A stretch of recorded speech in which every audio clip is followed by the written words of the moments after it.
This is a short presentation on a fifth Christian symbol. We either have talked about four symbols from early Christianity, or we've talked about three and will talk about a fourth, depending on which section you're in. But we'll take class time to talk about four symbols from early Christianity, from the time when Christianity is illegal, an illegal criminal organization which is undergoing persecution. We talked about in class, or we will talk about in class, the Chi Rho up here.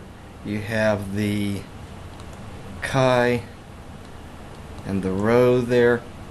Over here, just so you know, is a capital Alpha and a capital Omega from the Greek alphabet. The Alpha is the first letter in the Greek alphabet, the Omega, or Omega, if you're British. The Omega or Omega is the last letter in the Greek alphabet. The beginning and the end. Anyway, there you have the Chi Rho. Over here you have the chalice. Here you have the anchor. We've talked about those in class, and we will be talking about the fish shape. Here you have an ichthys over here and an ichthys over here. Well, I want to talk about very quickly a fifth Christian symbol that comes from after the legalization of Christianity. And that's simply the three letters I, H, and S.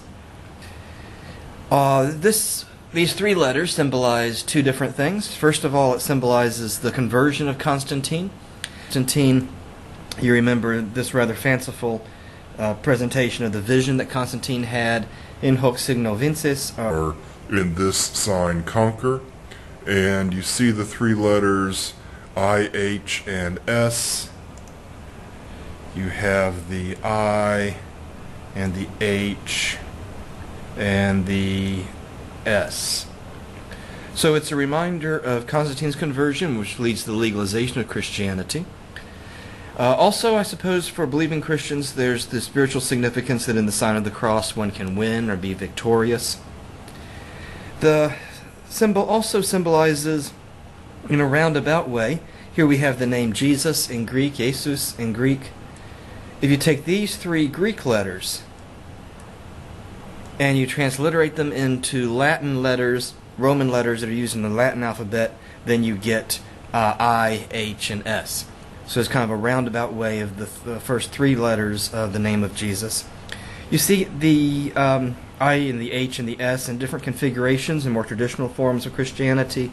Up here you have it on a stole worn by a priest in more traditional forms of Christianity.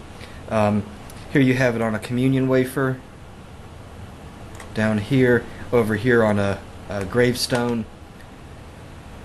And in different configurations and shapes and all that kind of thing. So that is a fifth Christian symbol, which comes from obviously after the legalization of Christianity. So now you've got five Christian symbols, four from when Christianity was illegal, and one very shortly afterwards when Christianity was legalized.